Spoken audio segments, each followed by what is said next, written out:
حضرت انس رضی اللہ عنہ سے مروی ہے کہ اللہ کے نبی ایوب علیہ السلام کی آزمائش 18 سال تک رہی، قریب و دور کے سب عزیزوں نے انہیں چھوڑ دیا سوائے ان کے 2 بھائیوں کے۔ وہ صبح و شام ان کے پاس آتے۔ ایک دن ان میں سے ایک نے دوسرے سے کہا، واللہ تمہیں معلوم ہے کہ ایوب نے ایسا گناہ کیا ہے جو اس سے پہلے دنیا میں کسی نے نہیں کیا۔ اس کے ساتھی نے اس سے کہا، وہ کیا؟ کہنے لگا، 18 سال ہو گئے لیکن اللہ تعالیٰ نے ان پر رحم نہیں کیا اور ان کی تکلیف دور نہیں کی۔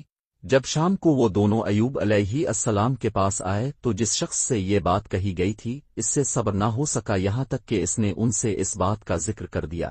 ایوب علیہ السلام نے کہا، مجھے نہیں معلوم کہ تم کیا کہہ رہے ہو سوائے اس بات کے کہ اللہ تعالیٰ جانتا ہے کہ میں جب بھی 2 جھگڑا کرنے والوں کے پاس سے گزرتا تھا جو اپنے جھگڑے میں اللہ کا ذکر کرنے یعنی قسم اٹھاتے تو میں گھر جا کر ان کی طرف سے کفارہ ادا کر دیتا، اس بات کو ناپسند کرتے ہوئے کہ اللہ کا ذکر ناحق کام میں کیا گیا۔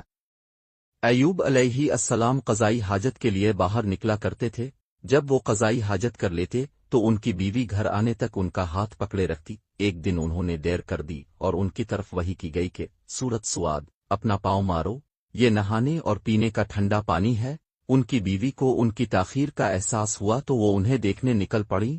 ایوب علیہ السلام ان کی طرف آ رہے تھے، اللہ تعالیٰ نے ان کی تکلیف دور کر دی تھی اور پہلے سے زیادہ اچھے ہو گئے تھے۔ جب ان کی بیوی نے انہیں دیکھا تو کہنے لگیں، اللہ تمہیں برکت دے، کیا تم نے مصیبت زدہ اللہ کا نبی دیکھا ہے؟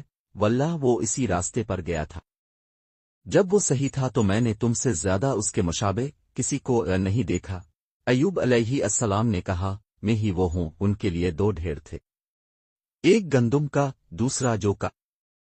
اللہ تعالیٰ نے 2 بادل بھیجے، جب ایک گندم کے ڈھیر پر پہنچا تو اس نے سونا برسانا شروع کر دیا حتیٰ کہ سونا بہنے لگا، اور دوسرے نے جو کے ڈھیر پر چاندی برسانا شروع کر دی حتیٰ کہ چاندی بہنے لگی۔